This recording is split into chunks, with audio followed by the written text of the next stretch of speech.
Jayden, I guess the first thing, I mean, Peyton made a couple big throws, the one to you, the one to Jaylen in the first half to kind of keep some big possessions alive. I guess, what did you see from him after those two interceptions that allowed him to keep progressing and moving forward? He just kept a next play mentality. You know, you can't stay on the last play. I mean, that'll mess up your game. So he just had the next play mentality, and that helped us out a lot. Here in the middle, I feel like we've asked you this a lot this year, but when you got a guy like Kenneth Walker and you see what he's doing today, how big is that for you guys? What's your confidence level and mindset when you see him making big plays like that for you guys? Man, I seen it from when he first got here. I knew he was going to be a playmaker, a big playmaker. He was going to make the big chunk plays for us, and, you know, that opens up stuff for us, you know, because when they load the box set, you know, they got to come down and play true to the run. So it opens stuff for over the top, and it helps us get open. So. In the back, Audrey. Jayden, you know that Ken is very humble, so he's not really going to speak too much about the whole Heisman conversation that's surrounding him. But what he was able to do today, how do you put that into words and what it means for him to be in that conversation? I mean, I think you all see it. I mean, I think actions speak louder than words. So you've seen it out there on the field. I mean, he's the best running back in the nation, in my opinion. So, I mean, he does it week in, week out. So, you know, that's nothing really to talk about. You see it out there on the field, and it's true. Back left. What does this win mean to your program? With your record, with the rankings, is it a validation thing for you, or what does this mean to you guys inside the building? This win means a ton to, you know, it's bigger than the team. Alumni, you know, fans, everybody in Spartan Nation. This win means a lot, you know.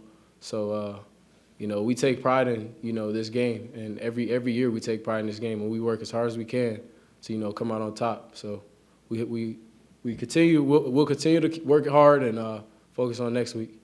How does it feel to have that work come back and pay off? It feels great. I'm 2-0 against Michigan now, so it feels amazing. Hey, Jayden, I was wondering, what was the atmosphere like in the locker room after the game, and what did Mel say to you guys? It was electric, man. I had to sit down. He just told us keep chopping. You know, he told us that, he told Fox that before the game, he told them that one thing about our team, that we'll never quit, and that's very true. You know, keep chopping, as we always say, and we did that today, and you guys seen it. Jayden, over here. Yep. I don't know if in the first half, maybe the way the defensive setup was in the secondary for Michigan, but I think Peyton only targeted you maybe 3 times, and then you obviously picked it up in the second half. Was this something that the two of you talked about? Did it just come naturally, or did you guys kind of have to go back to your younger days where you were playing pitch and catch? That's a great question. I mean, it's not just me out there. It's 4 other receivers. There's a running back. There's an O-line. There's tight ends. So, you know, everybody deserves to touch the ball. You know, everybody have their moments. And it just, you know, my moment wasn't at that time. And then you see when my moment came in the game. So, you know, you just got to wait your moment, and then everything happens. Everything else happens for itself. Just as a quick follow-up to that, I know you guys had talked about on the broadcast before the game, and the one interview you did, they said that there's a look. Oh, yeah, for sure. Did that happen in the second Oh, we half? definitely have those connections. That's every game, you know.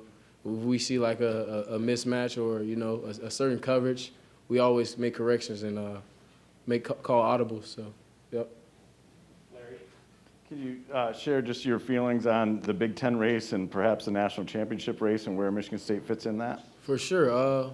We just got to take it game by game, you know, be where your feet are. We focus on now. We focus on the now right now. So, you know, right now, we got to let this win soak in. We got to enjoy this win. And then, you know, tomorrow we'll get back at it with stretch and stride practice. And then, you know, focus on next week practice. Take it week by week.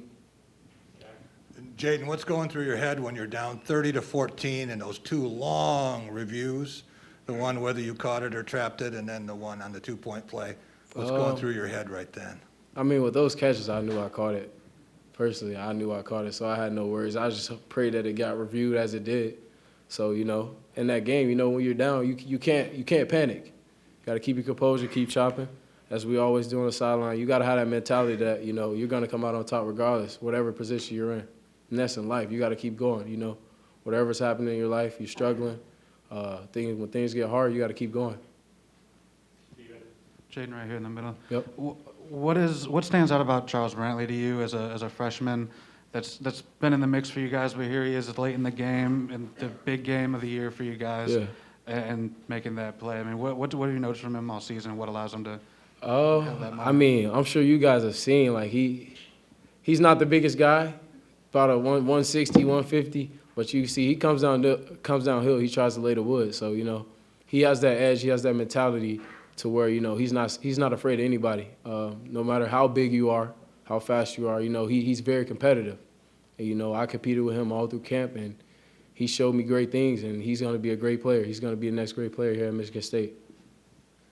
Jayden, how satisfying was it to tote that trophy around as a team? And also, right over here, also, I can't find you, but I can hear you. Oh, there you go. I got you. you were down 16. Yeah. This is now 2 in a row. I believe it's 10 of the last 14 or 15. Do you feel like you're taking control in this state a little bit, this program? You could never get complacent, you know.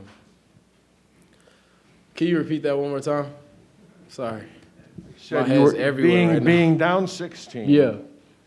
Winning this game for the second year in a row and winning, I believe, 10 out of the last 14 or Yep. 15. Do you feel like Michigan State is taking over control in this rivalry? I mean, the odds always are against us, you know, and we always keep that same mentality, you know, going into every year. We got to show up and show off. We got to earn our respect because, you know, respect is not given to us. You got to earn it. So, you know, we weren't respected up to this point, and we had to show that today, that we are who we say we are. So, you know, yep, keep fighting, and, you know, every year we got to earn our respect. Right here, Jayden. Yep. You said the disrespect. How much noise do you actually hear going into the week? Like last year, being 23-point underdogs going in, 4-point this year. How much do you hear of that going into the week? None. You got to block that kind of stuff out, you know. That's just stuff to distract you, to, you know, take your focus off where it needs to be. So, you know, I really had no distraction. All right, one more in the back. Sort of alluding on that, this team is in a brand new position. I mean, now you're entering national championship conversation, college football playoff, Big Ten champ. How do you avoid that success getting to you and just sort of, you know, what you just said in terms of taking it game by game? Yeah, as I said before, you know, you just got to take it day by day, you know what I'm saying? You can't get too ahead of yourself, can't get complacent. Go in every week. Our practices are very hard, extremely hard. I would say it's harder than the games. So, you know, that's a huge help for us to, you know, go out there on game day and be relentless every week. I feel like we had an amazing week, that bye week. Then we had an amazing week the following week. You know, we had a great week of practice, and that got us prepared to win this game. So we just got to keep going, keep preparing, and it's the difference between being ready and prepared. We preach that all week. You can be ready. Everybody's ready for the game, but you got to do the things to get yourself prepared to go out there and execute and win. So.